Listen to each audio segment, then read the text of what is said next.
Magic അവനിലേക്ക് സ്വാഗതം. Pudding എന്നാൽ നമ്മളുടെ കേരളത്തിലെ വീട്ടമ്മമാർക്കെല്ലാം തന്നെ ഒരു വീക്ക്നെസ് ആണെന്ന് പറയാം. കാരണം വ്യത്യസ്തമായ പലതരം പുഡിങ്സ് പരീക്ഷിക്കാനും വീട്ടിലെ കുട്ടികൾക്കും വരുന്ന അതിഥികൾക്കും എല്ലാം വിളമ്പാനും ഒക്കെ വലിയ ഇഷ്ടമാണ്. എന്തായാലും വ്യത്യസ്തമായ പലതരം പുഡിങ്സ് നമ്മൾ മാജിക് അവനിലൂടെ പരീക്ഷിക്കാറുണ്ട്. പല പുഡിങ്സിൻ്റെ കൂട്ടത്തിൽ ഒരു പുതിയ പുഡിങ്ങും കൂടി ഞാൻ നിങ്ങൾക്കായിട്ട് ഇവിടെ ഉണ്ടാക്കാൻ പോവാണ്. അപ്പോൾ ഇതൊരു സ്പെഷ്യൽ പുഡിങ്ങാണ്. കാര്യം ഇത് ബ്രൗണി പുഡിങ്ങാണ്. അപ്പോൾ ബ്രൗണി പുഡിംഗ് എന്ന് പറഞ്ഞാൽ എന്താ? നമുക്ക് ബ്രൗണീസ് ഉണ്ടാക്കാൻ അറിയാം. നമ്മൾ മാജിക് അവനിലൂടെ ബ്രൗണീസ് തയ്യാറാക്കി കാണിച്ചിട്ടുണ്ട്. എങ്കിലും ഒരിക്കൽ കൂടി നമ്മൾ ബ്രൗണീസ് തയ്യാറാക്കാൻ പോവാണ്. എന്തിനാണെന്നറിയോ? ഇതൊരു ബ്രൗണി കാരമൽ ചീസ് കേക്കാണ്. ഒരു ചീസ് കേക്ക് പോലെ നമ്മൾ തയ്യാറാക്കുന്ന ഒരു പുഡിംഗ്. അപ്പോൾ ഇത് ശരിക്കും ഒരു ചീസ് കേക്കാണ്. പക്ഷേ ബേസ് എന്ന് പറയുന്നത് നമ്മുടെ ബ്രൗണി ആയിരിക്കും. കൂട്ടത്തിൽ ഒരു കാരമൽ സോസും. എങ്ങനെ ഉണ്ടാവും? വളരെ സ്വാദിഷ്ടമായിരിക്കും. അത് ഉണ്ടാക്കുന്നത് എങ്ങനെയാണെന്ന് കാണണ്ടേ? അപ്പോൾ ഇത് എങ്ങനെയാണ് തയ്യാറാക്കുന്നത് കാണാം. ഇതിനുവേണ്ട ചേരുവകൾ എന്തൊക്കെയാണെന്ന് നോക്കാം. മൈദ മാവ് 1/4 കപ്പ്, വെണ്ണ 100 ഗ്രാം, മുട്ട 2 എണ്ണം, പഞ്ചസാര 1 cup, vanilla essence 1 teaspoon, baking powder 1 teaspoon, ഉപ്പ് 1 നുള്ള്, കൊക്കോ പൗഡർ 6 ടേബിൾ സ്പൂൺ, പാൽ 1/2 ലിറ്റർ, കോൺഫ്ലവർ 2 ടേബിൾ സ്പൂൺ, പഞ്ചസാര 4 tablespoon, condensed milk 1 tea, cheese spread 3 tablespoon, fresh cream 1 cup, gelatin 1.5 tablespoon, 1/2 cup തണുത്ത വെള്ളത്തിൽ കുതിർക്കണം, vanilla essence 1 teaspoon. Caramel സോസിന് വേണ്ട ചേരുവകൾ: പഞ്ചസാര 1 കപ്പ്, വെണ്ണ 50 ഗ്രാം, വെള്ളം 1/2 കപ്പ്, ഫ്രഷ് ക്രീം 1/2 കപ്പ്. അപ്പോൾ നമ്മൾക്കിനി നമ്മളുടെ ബ്രൗണി കാരമൽ ചീസ് കേക്ക് തയ്യാറാക്കി തുടങ്ങാം. അപ്പോൾ ആദ്യം ബ്രൗണീസിന് വേണ്ട കാര്യങ്ങളെല്ലാം എടുത്തിട്ട്, അപ്പോൾ അതൊരു 3 ലെയർ എന്ന് വേണമെങ്കിൽ പറയാം. അപ്പോൾ ബ്രൗണിക്ക് ആവശ്യമുള്ള കാര്യങ്ങളെല്ലാം എടുത്തിട്ട് ചേരുവകൾ എല്ലാം കൂടി ഒന്ന് യോജിപ്പിക്കാം. അപ്പോൾ സാധാരണ ബ്രൗണി ഉണ്ടാക്കുന്ന പോലെ ആദ്യം നമ്മളൊരു 1/4 കപ്പ് മൈദ മാവ് ഇവിടെ റെഡിയാണ്. അതിലേക്ക് 1 ടീസ്പൂൺ ബേക്കിംഗ് പൗഡർ അത് റെഡിയാക്കി വെച്ചിട്ടുണ്ട്. അത് ചേർക്കുന്നു. അളന്നതാണിത്. ഞാൻ 1 ടീസ്പൂൺ അളന്ന് വെച്ചതാണ്. 1 നുള്ള് ഉപ്പ്, 1 നുള്ള് മതി, ഒരു ചെറിയൊരു നുള്ള് ഉപ്പ്. പിന്നെന്താ 6 ടേബിൾ സ്പൂൺ കൊക്കോ പൗഡർ, 6 വലിയ സ്പൂൺ കൊക്കോ പൗഡർ. പിന്നെന്താ ആദ്യം ഇത്രയും കാര്യങ്ങൾ 1 സ്പൂൺ കൊണ്ട് നമുക്കൊന്ന് യോജിപ്പിക്കാം. അത് കഴിഞ്ഞിട്ട് നമുക്കൊരു അരിപ്പയിലൂടെ അരിച്ചെടുക്കാം. എടഞ്ഞെടുക്കാം.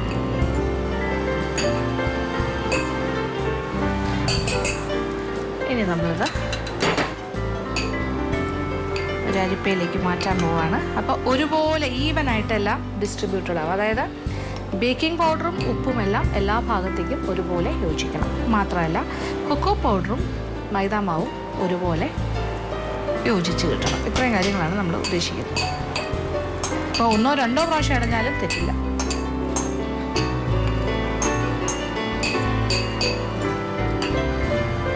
അങ്ങനെ നമ്മൾ ഇടഞ്ഞെടുക്കുകയാണ് മാവ്. ഇത് 1/4 കപ്പ് മൈദ, 1 teaspoon baking powder, 6 tablespoon cocoa powder, ഒരു ചെറിയ നുള്ള ഉപ്പ്.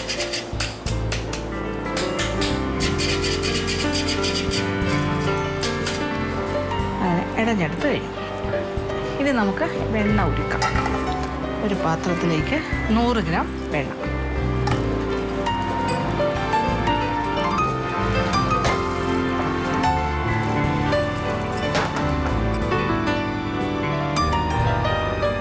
അപ്പോൾ നമ്മളുടെ വെണ്ണ ഉരുകി കഴിഞ്ഞു. ഇതിനെ തണുക്കാനായിട്ട് മാറ്റി വയ്ക്കണം. അതായത് നമ്മുടെ റൂം ടെമ്പറേച്ചർ, അതായത് അന്തരീക്ഷത്തിൻ്റെ ഈ ഒരു ഊഷ്മാവ് എന്താണോ അതനുസരിച്ചിട്ട് പാത്രത്തിലേക്ക് മാറ്റാം. ഇതല്പം തണുക്കട്ടെ. തണുക്കാന്ന് പറഞ്ഞാൽ നമ്മുടെ ആ ഒരു റൂമിൻ്റെ ടെമ്പറേച്ചർ എന്താണോ അതിലേക്ക് പോകണം, ചൂട് മാറണം.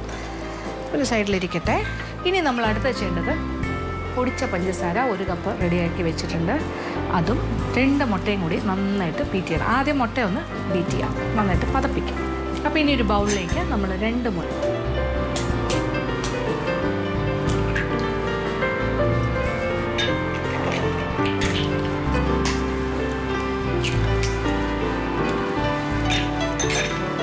ആദ്യം 2 മുട്ട ഒന്ന് ബീറ്റ് ചെയ്യാം, ഒന്ന് പതപ്പിക്കാം.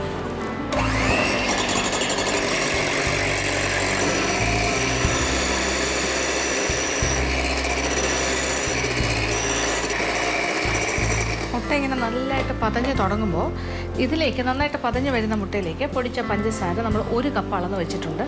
അത് കുറേശ്ശെ ചേർത്ത് കൊടുക്കാം. അപ്പോൾ നമ്മളിങ്ങനെ പൊടിച്ച പഞ്ചസാരയും ചേർത്ത് വീണ്ടും ബീറ്റ് ചെയ്തുകൊണ്ടേ ഇരിക്കുക.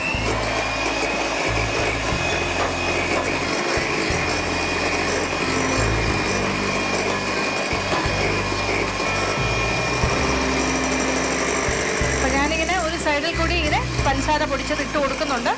ബീറ്റിങ് കണ്ടിന്യൂ ചെയ്തുകൊണ്ടിരിക്കും, നിർത്തിയിട്ടില്ല. ബീറ്റിങ്ങും നടക്കുന്നുണ്ട്, രണ്ടും ഒരേ സമയം നടക്കുന്നു.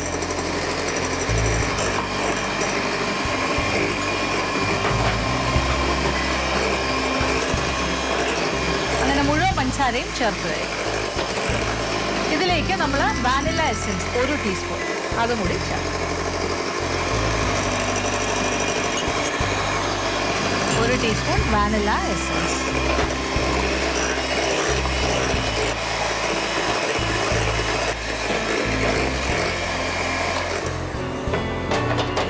അപ്പം നമ്മളുടെ വെണ്ണ ഉരുക്കിയത് നന്നായിട്ട് തണുത്തിട്ടുണ്ട്, അതും കൂടി ഇതിലേക്ക് ഒഴിക്കാം. എന്നിട്ട് ബീറ്റ് ചെയ്യും.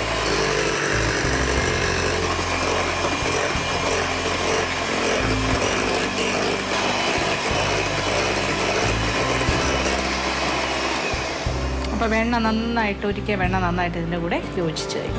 ഇനി നമുക്ക് ഈ ബ്ലെൻഡറിൻ്റെ ആവശ്യമില്ല, ഇത് മാറ്റാം. ഇനി തടിത്തവി കൊണ്ട് ബാക്കി കാര്യങ്ങൾ ചെയ്യാം. അപ്പോൾ നമ്മൾ ഇടഞ്ഞു വെച്ചിരിക്കുന്ന മൈദ, കൊക്കോ പൗഡർ, ബേക്കിംഗ് പൗഡർ കൂട്ടുക. അപ്പോൾ ഇത് 3/4 കപ്പ് മൈദ മാവ്, 6 tablespoon cocoa powder, 1 teaspoon baking powder, ഒരു ചെറിയ നുള്ളു ഉപ്പ്, ഇത്രയും കൂടി ഇടഞ്ഞതാണ്. അത് 2 പ്രാവശ്യമായിട്ടിട്ട് നമുക്കൊന്ന് സാവധാനം വെച്ചു.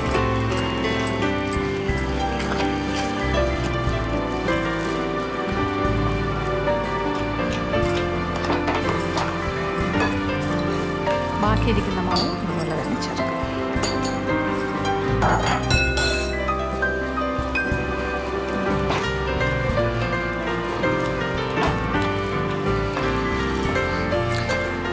കുറച്ച് ടൈറ്റായിട്ടുള്ളൊരു ഡോ ആയിട്ട് മാറിക്കഴിഞ്ഞാൽ, അല്ലെങ്കിൽ ടൈറ്റായിട്ടുള്ളൊരു ബാറ്ററാണിത്. ഒരുപാട് ലൂസല്ല, കുറച്ചൊരു ടൈറ്റായിരിക്കും. നമ്മളിതിന് ലൂസാക്കേണ്ട ആവശ്യമൊന്നുമില്ല. നമ്മളിത് ബേക്കിംഗ് ട്രേയിലേക്ക് മാറ്റിയാൽ മാത്രം മതി. അപ്പോൾ എല്ലാം കൂടി ചേർന്ന് നന്നായിട്ടൊന്ന് യോജിച്ച് കിട്ടിയിട്ടുണ്ട്. അപ്പോൾ നമ്മുടെ ബ്രൗണിയുടെ ബാറ്റർ ഇവിടെ റെഡിയാണ്. ഇനി നമുക്കൊരു സ്പ്രിംഗ് ഫോം പാനാണ് വേണ്ടത്. അതായത് ഇതുപോലത്തെ ഒരു പാത്രം, അറിയാമല്ലോ, ഇങ്ങനെ തുറക്കാൻ പറ്റുന്നത്, ഓപ്പൺ ചെയ്യാൻ പറ്റും. അപ്പോൾ എളുപ്പത്തിൽ ഡിമോൾഡ് ചെയ്യാൻ പറ്റും. ഒരു ചീസ് കേക്കിനൊക്കെ സാധാരണ ഇങ്ങനത്തെ പാത്രങ്ങളായിരിക്കും നല്ലത്, ഇത്തരം ഡിഷസ്. അപ്പോൾ പ്രിപ്പയർഡ് എന്ന് പറയുമ്പോൾ ഇതിപ്പോൾ ബ്രൗണി ബ്രൗൺ കളറാണ്. അതുകൊണ്ട് തന്നെ മൈദ ഇട്ട് ഡസ്റ്റ് ചെയ്യാതെ ഞാൻ ഇച്ചിരി വെണ്ണ തടവി അതിൻ്റെ മേളിൽ കുറച്ച് കൊക്കോ പൗഡർ ഇട്ടിട്ടാണ് ഡസ്റ്റ് ചെയ്ത് ഇങ്ങനെ കുറച്ച് പൗഡർ ഇട്ടിങ്ങനെ ചുറ്റുമാക്കി, എന്നിട്ട് എക്സസ് കൂടുതലായിട്ട് വന്ന പൊടി ഇങ്ങനെ തട്ടിക്കണം.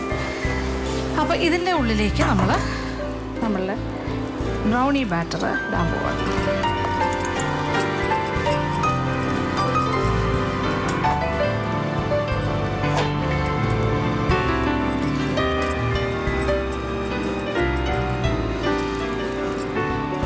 അപ്പം തന്നെ നല്ലൊരു ബ്രൗണിയുടെ മണം വന്നു തുടങ്ങി. ആ ബാറ്ററിൽ ഇനി നമുക്കൊരു സ്ക്രേപ്പർ ഉപയോഗിച്ചിട്ട് കോരിയിടും.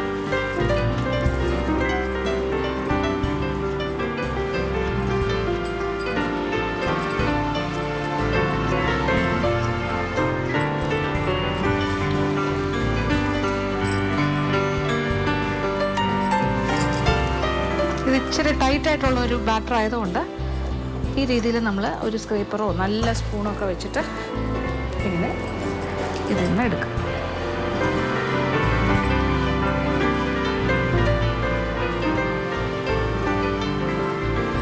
എന്നിട്ടൊന്ന് ചെറുതായിട്ടൊന്ന് ലെവൽ ചെയ്ത് കൊടുക്കാം.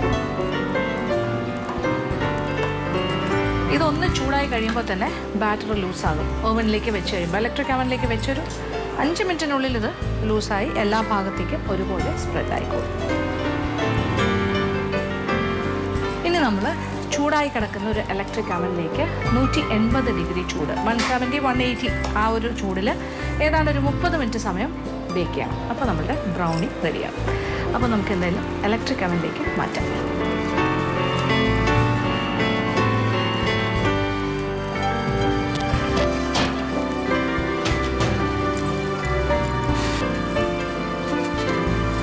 നമ്മളുടെ ബ്രൗണി ബാറ്റർ എന്തായാലും ഇലക്ട്രിക് അവനിലേക്ക് മാറ്റി കഴിഞ്ഞു. പ്രീ ഹീറ്റഡ് ആണ്. ഒരു 5 മിനിറ്റ് ഞാൻ പ്രീ ഹീറ്റ് ചെയ്തു 180 ഡിഗ്രിയിൽ. ഇനി ഒരു അരമണിക്കൂർ സമയം നമ്മൾ വെയിറ്റ് ചെയ്യണം. അപ്പോൾ കറക്റ്റായിട്ട് ബ്രൗണി റെഡിയായി വരും. ആ സമയം കൊണ്ട് നമ്മൾക്ക് എന്ത് ചെയ്യാം? 2 കാര്യങ്ങൾ. ഒന്ന്, നമുക്ക് കാരമൽ സോസ് തയ്യാറാക്കാം. പിന്നെ ഒന്ന്, നമ്മളുടെ ചീസ് കേക്കിൻ്റെ 3rd ലെയർ എന്ന് തന്നെ പറയാം, അല്ലെങ്കിൽ മെയിൻ ലെയർ തയ്യാറാക്കാം. ഈ 2 കാര്യങ്ങളും ചെയ്യാം. അപ്പോൾ ചീസ് കേക്കിൻ്റെ 3rd ലെയർ തയ്യാറാക്കുന്നതിന് മുമ്പ് നമ്മൾ ഒരു കാര്യം ചെയ്യണം. നമ്മുടെ ജലറ്റിൻ 1.5 ടേബിൾ സ്പൂൺ ജലറ്റിൻ ഉണ്ട്. അതിലേക്ക് ഒരു 1/4 കപ്പോളം തണുത്ത വെള്ളം, ഐസ് വാട്ടർ മിക്സ് ചെയ്ത് ഒന്ന് കുതിരാനായിട്ട് മാറ്റി വയ്ക്കണം. കുതിരാനായിട്ട് ഒരു സൈഡിലേക്ക് മാറ്റി വയ്ക്കുക. കുതിർന്ന് റെഡിയായിരിക്കും. ഇനി നമുക്ക് അടുപ്പ് കത്തിച്ചിട്ട് അതിലേക്ക് പാൽ, 1/2 ലിറ്റർ പാൽ, ഇതിൻ്റെ അവസാന ഭാഗത്തോടെ ഇരിക്കട്ടെ. അതിലേക്ക് ഇച്ചിരി കോൺഫ്ലവറും കൂടി കലക്കാം. 2 ടേബിൾ സ്പൂൺ കോൺഫ്ലവർ.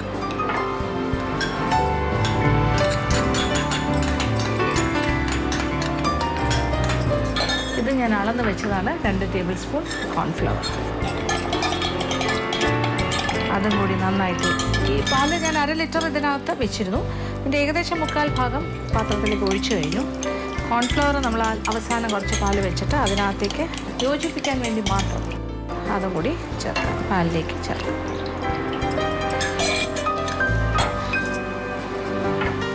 ഇതിനോടൊപ്പം ഒരു 4 ടേബിൾ സ്പൂൺ പഞ്ചസാര,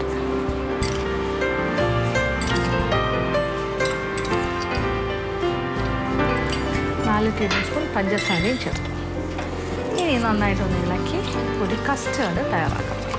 അപ്പോൾ ഇത് ഇങ്ങനെ ഇളക്കിക്കൊണ്ടേയിരിക്കും.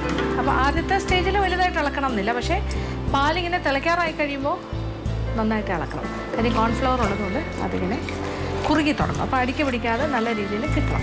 അതിന് വേണ്ടി നമ്മൾ ഇളക്കിക്കൊണ്ടേയിരിക്കണം. അപ്പോൾ ഇടയ്ക്കിടയ്ക്ക് ഇപ്പോൾ ഇളക്കുക, അത് കഴിഞ്ഞിട്ട് കണ്ടിന്യൂസ് ആയിട്ട് ഇളക്കിക്കൊണ്ടേയിരിക്കുക, തുടർച്ചയായിട്ട്.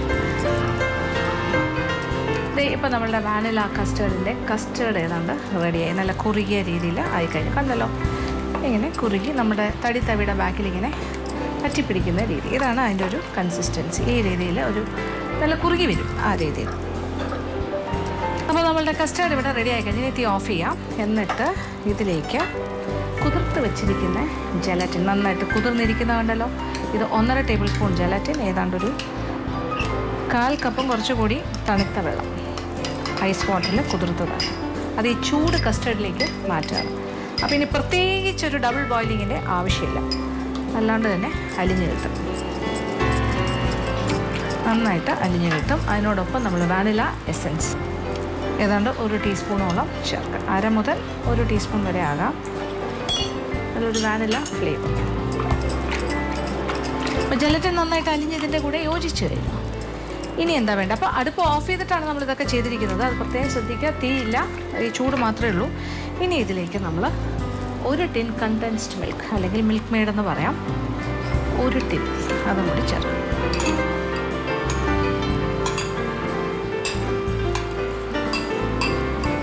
ആ 1 ടിന് ഞാൻ പൊട്ടിച്ച ഈ പാത്രത്തിൽ വെച്ചിരിക്കുമായിരുന്നു, അത് കംപ്ലീറ്റ് ചേർക്കും. അതും നന്നായിട്ട് ഇളക്കി യോജിപ്പിക്കും. ഇനി ഇതല്പം തണുക്കാനായിട്ട് മാറ്റി വയ്ക്കുന്നു. റൂം ടെമ്പറേച്ചർ ആകണം. അപ്പോൾ നമ്മളുടെ കസ്റ്റേർഡ് ഒന്ന് തണുത്ത് വരട്ടെ, അതുവരെ നമുക്ക് വെയിറ്റ് ചെയ്യാം. ഒരു ഷോർട്ട് മാജിക് ബ്രേക്ക്. അപ്പോൾ നമ്മളുടെ കസ്റ്റേർഡ് ഏതാണ്ട് തണുത്ത് ഏകദേശം ആയിട്ടുണ്ട്. പക്ഷേ ഇനി ആ കംപ്ലീറ്റ് ആയിട്ട് തണുത്ത് കിട്ടുന്നതിന് മുമ്പ് ഒരു കാര്യം കൂടി നമുക്ക് ചെയ്യാം. എന്താണ്? നമ്മളുടെ കാരമൽ ലെയർ തയ്യാറാക്കാം, കാരമൽ സോസ്. അതിനെന്താ വേണ്ടത്? ചൂട് കെട്ടുള്ളൊരു പാത്രം, അതിലേക്ക് 1 കപ്പ് പഞ്ചസാര. ഇത് പൊടിച്ച പഞ്ചസാരയല്ല, അല്ലാത്ത പഞ്ചസാര, ഗ്രാനുലേറ്റഡ് ഷുഗർ, തരിയുള്ള പഞ്ചസാര, നമ്മൾ സാധാരണ വീട്ടിലെ പഞ്ചസാര. പിന്നെന്താ വേണ്ടത്? ഇതൊന്ന് കാരമലൈസ് ചെയ്തൊരു ഇളം ബ്രൗൺ കളറായി തുടങ്ങണം. ചെറുതായിട്ട് നിറമൊക്കെ മാറി ഒരു ഗോൾഡൻ ബ്രൗൺ കളറാകുമ്പോൾ അതിലേക്ക് നമ്മൾ വെണ്ണ ചേർക്കണം. പിന്നെന്താ വേണ്ടത്? ചെറിയ ചൂടുവെള്ളം ചേർക്കണം. ഇത് കൂടാതെ ഫ്രഷ് ക്രീമും ചേർക്കണം. അപ്പോൾ നമ്മളുടെ കാരമൽ സോസ് റെഡിയാണ്. പഞ്ചസാര ഉരുകി ഒരു കാരമൽ കളറായി കഴിഞ്ഞു. അപ്പോൾ ഈ കാരമൽ കളർ ആകുന്നവരെ തവി കൊണ്ട് ഇളക്കരുത്.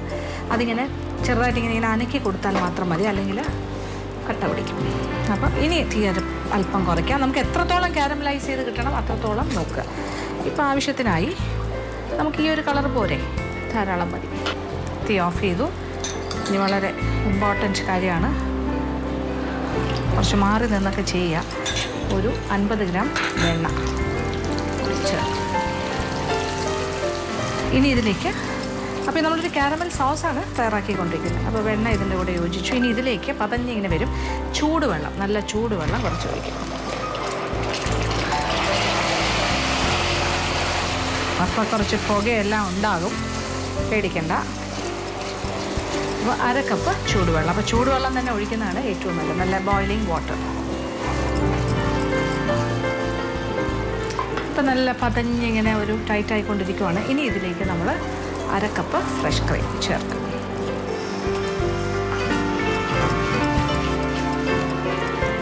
അപ്പോൾ ഒരു ചോക്ലേറ്റിൻ്റെ മണം, പിന്നെ ഇപ്പോൾ ഒരു കാരമലിൻ്റെ ഒരു ബട്ടർ സ്കോച്ച് ആ ഒരു മണം മതി. ആവശ്യത്തിന് കുറുകി കഴിഞ്ഞു. ഇനി തീ ഓഫ് ചെയ്യാം. ഇനി നമുക്കൊരു പാത്രത്തിലേക്ക് മാറ്റാം. ഒരല്പം നേരം തണുക്കാനായിട്ട് മാറ്റി വയ്ക്കാം. അപ്പോൾ ഇതും ഇരുന്നൊന്ന് കുറച്ചുകൂടി ഒന്ന് കുറുകി സെറ്റായിരിക്കും. ചീസ് ലെയറിലേക്ക് ഒരു കാര്യം കൂടി ചേർത്താലേ അത് ചീസ് ലെയറിൻ്റെ കംപ്ലീഷൻ ആവുള്ളൂ. അതെന്താണ്? അതായത് നമ്മുടെ ഇതാണ് ചീസ് സ്പ്രെഡ്. ചീസ് സ്പ്രെഡ് എന്ന് പറഞ്ഞിട്ട് ചെറിയ ബോക്സിൽ വാങ്ങാൻ കിട്ടും. ചീസിൻ്റെ നമ്മൾ ബ്രെഡിലൊക്കെ തേച്ച് പിടിപ്പിച്ച് കഴിക്കാൻ പറ്റുന്ന സ്പ്രെഡാണ് ചീസ് സ്പ്രെഡ്. അങ്ങനെ ചോദിച്ചാൽ മതി. അപ്പോൾ അതാണ് ഒരു കാര്യം. സൂപ്പർ മാർക്കറ്റ്സിലൊക്കെ കിട്ടും ചീസ് സ്പ്രെഡ്. അപ്പോൾ അത് ഒരു 3 ടേബിൾ സ്പൂൺ ഞാൻ വെച്ചിട്ടുണ്ട്. അതിനോടൊപ്പം നമ്മൾ 1 കപ്പ് ഫ്രഷ് ക്രീം, ഇത് രണ്ടും കൂടി യോജിപ്പിക്കാം. ഇത് രണ്ടും കൂടി ചേർത്ത് നന്നായിട്ട് യോജിപ്പിക്കണം. അപ്പോൾ അതിനെ നമ്മൾ എന്താ ചെയ്യേണ്ടതെന്ന് വെച്ചാൽ നമ്മളൊരു ബ്ലെൻഡറോ മിക്സിയോ അല്ലെങ്കിൽ ഒരു ഹാൻഡ് ബ്ലെൻഡറോ എന്തെങ്കിലും ഉപയോഗിച്ചിട്ട് നന്നായിട്ടൊരു സ്മൂത്താക്കി എടുക്കണം. ഇതിൻ്റെ കൂടെ യോജിപ്പിക്കാനാണ്. ഞാൻ എന്തായാലും ഇതൊന്ന് ബ്ലെൻഡ് ചെയ്തിട്ട് വരാം. ഇത് രണ്ടും കൂടി ചേർത്ത് നന്നായിട്ടൊന്ന് യോജിപ്പിക്കാം. അപ്പോൾ നമ്മൾ ചീസ് സ്പ്രെഡും ഫ്രഷ് ക്രീമും, 1 കപ്പ് ഫ്രഷ് ക്രീമും ഒരു 3 ടേബിൾ സ്പൂൺ ചീസ് സ്പ്രെഡും കൂടി ചേർത്ത് നന്നായിട്ട് ബ്ലെൻഡ് ചെയ്ത് സ്മൂത്ത് ആക്കിയിട്ടുണ്ട്. ചീസ് കേക്കിൻ്റെ ഈ ചീസ് ലെയറിൻ്റെ മുകളിലേക്ക് ഒഴിക്കും. ഇതിൻ്റെ കൂടെ യോജിപ്പിക്കും. അപ്പോൾ ഇത് ജെലറ്റിനൊക്കെ ഉള്ളൊരു മിശ്രിതമാണ്. അതുകൊണ്ട് തന്നെ ഇത് നന്നായിട്ട് സെറ്റായി കിട്ടും ഫ്രിഡ്ജിൽ വെച്ച് കഴിയുമ്പോൾ. അപ്പോൾ അത് ലെയറിങ് എല്ലാം കഴിഞ്ഞിട്ട് മാത്രമേ നമ്മൾ ഫ്രിഡ്ജിൽ വെക്കേണ്ട ആവശ്യമുള്ളൂ. അങ്ങനെ നമ്മളുടെ 3 ലെയറിൻ്റെ കാര്യങ്ങളും റെഡിയാണ്. ഇനി ഒരു കാര്യമില്ല, ഇനി അസംബ്ലി, അടുക്കുക. അപ്പോൾ ഓരോന്നോരോന്നായിട്ട് നമുക്ക് അടുക്കാം. അങ്ങനെ നമ്മളുടെ ബ്രൗണി റൂം ടെമ്പറേച്ചറായിട്ട് തണുത്ത് കഴിഞ്ഞു. അപ്പോൾ നമ്മുടെ സ്പ്രിംഗ് ഫോം പാനിൻ്റെ അകത്ത് തന്നെ ഇങ്ങനെ ആവശ്യത്തിന് തണുത്ത് ഇരിക്കുവാണ്. അപ്പോൾ ഈ ബ്രൗണി എന്ന് പറഞ്ഞാൽ മേൾഭാഗം കുറച്ച് ക്രിസ്റ്റി ആയിട്ടല്ലേ ഇരിക്കുന്നത്, കുറച്ച് എന്താ പറയുക, കുറച്ച് കരുകരുപ്പായിട്ട്. ഇനി ഇതിലേക്ക് നമുക്ക് വേണമെങ്കിൽ ഒരു പപ്പടക്കമ്പി കൊണ്ട് കുറേ ഹോൾസ് ഇങ്ങനെ ഇടാം. അപ്പോൾ താഴത്തെ ലെയർ ഒരു ക്രസ്റ്റി ആയിട്ടുള്ളൊരു ബ്രൗണി ലെയർ ആയിരിക്കും. അപ്പോൾ ഇതിൻ്റെ മുകളിലായിട്ട് ഇത് അങ്ങോട്ടും ഇങ്ങോട്ടും തിരിച്ചും മറിച്ചും വേണമെങ്കിൽ ചെയ്യാം. നമുക്ക് വേണമെങ്കിൽ ഇത് 3rd ലെയർ ആക്കാം, നമ്മുടെ കാരമൽ സോസ് ഏറ്റവും മുകളിലത്തെ ലെയർ ആക്കാം. അതല്ലെങ്കിൽ മിഡിൽ ലെയർ വേണമെങ്കിൽ ആക്കാം. ഞാനിപ്പോൾ എന്തായാലും മിഡിൽ ലെയർ ആക്കുകയാണ്. അപ്പോൾ ഇത്രയും തിക്കായിട്ട് മാറിക്കഴിഞ്ഞു നമ്മളുടെ കാരമൽ സോസ്.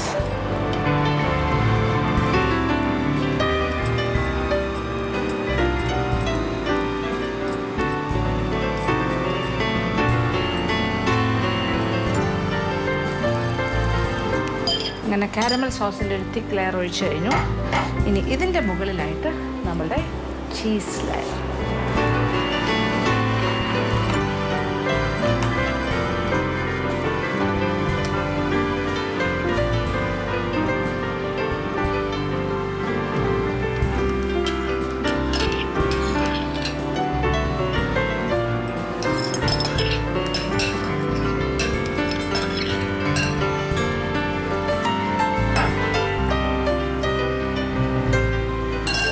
വേറൊന്നും ചെയ്യാനില്ല, ഇത് നമുക്ക് ഫ്രിഡ്ജിൽ വെച്ചൊന്ന് സെറ്റ് ചെയ്തെടുക്കാം. പിന്നെ ഇത് വേറൊരു ഓപ്ഷൻ എന്ന് പറയുന്നത് നമ്മളുടെ ഈ ചീസ് ലെയർ 2nd ലെയർ ആക്കിയിട്ട് അതൊന്ന് സെറ്റായി കഴിഞ്ഞിട്ട് ഏറ്റവും മുകളിലായിട്ട് കാരമൽ സോസ് വേണമെങ്കിൽ ഒഴിച്ച് ഒരു ലെയറാക്കി സെർവ് ചെയ്യാം. അപ്പോൾ എന്തായാലും ഇതൊന്ന് തണുക്കാനായിട്ട് ഫ്രീസറിലേക്ക് വെക്കാം, പെട്ടെന്ന് തണുക്കാൻ.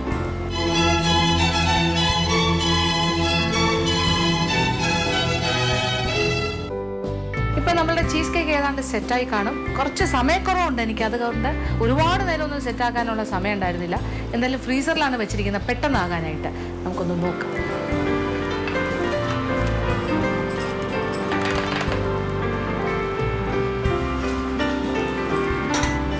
ഏതാണ്ട് സെറ്റായിട്ടുണ്ട്. നിങ്ങൾക്ക് കാണാൻ സാധിക്കുമെന്ന് അറിയില്ല. ഏറ്റവും താഴെയായിട്ട് നമ്മളുടെ ഒരു ബ്രൗണി ലെയർ ഏറ്റവും താഴെയുണ്ട്. അതിൻ്റെ തൊട്ട് മുകളിലായിട്ട് കാരമൽ, അതിൻ്റെ മുകളിലായിട്ട് നമ്മുടെ ചീസ് ലെയർ. അങ്ങനെ ഒരു 3 ടയർ സംവിധാനമാണ്. അപ്പോൾ ഇത് തിരിച്ചാണെങ്കിൽ ഏറ്റവും മുകളിലായിട്ട് കാരമലിൻ്റെ ലെയർ ഉണ്ടാവും, താഴെ ബ്രൗണിയുടെ ലെയർ. ഇനി ഇത് കട്ട് ചെയ്തെടുക്കുമ്പോൾ അതനുസരിച്ചിട്ട് ഇങ്ങനെ വെഡ്ജസ് ആയിട്ട് മുറിക്കാം.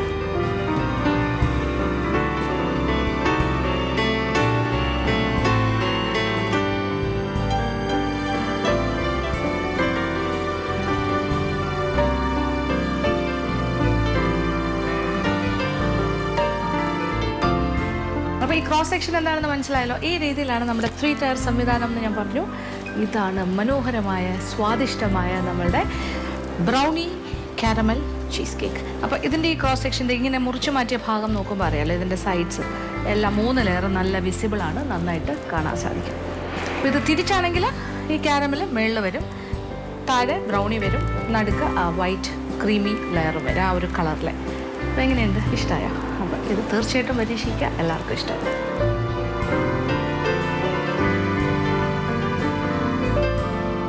അപ്പോൾ ഈ രീതിയിലാണ് നമ്മളുടെ ചീസ് കേക്ക് തയ്യാറാക്കുക, ബ്രൗണി കാരമൽ ചീസ് കേക്ക്. അപ്പോൾ വളരെ സ്വാദുള്ളൊരു ഐറ്റമാണ്. പിന്നെ ഇത് ചെയ്യാൻ അത്ര പാടൊന്നുമില്ല, ഒരു 3 സ്റ്റെപ്പായിട്ട് കാര്യങ്ങൾ ചെയ്യണം എന്ന് മാത്രം. വളരെ ശ്രദ്ധാപൂർവം ചെയ്യുക, ആർക്ക് വേണമെങ്കിലും തയ്യാറാക്കാൻ സാധിക്കും. അപ്പോൾ ഒരു വ്യത്യാസമായിട്ടുള്ളൊരു ചീസ് കേക്ക് തയ്യാറാക്കി നോക്കുക, എല്ലാവർക്കും ഇഷ്ടം. ഇന്നത്തെ എപ്പിസോഡ് ഇവിടെ അവസാനിക്കുകയാണ്. വീണ്ടും പുതിയ വിഭവങ്ങളുമായി മാജിക് കമൻറ്റോടെ കാണാം.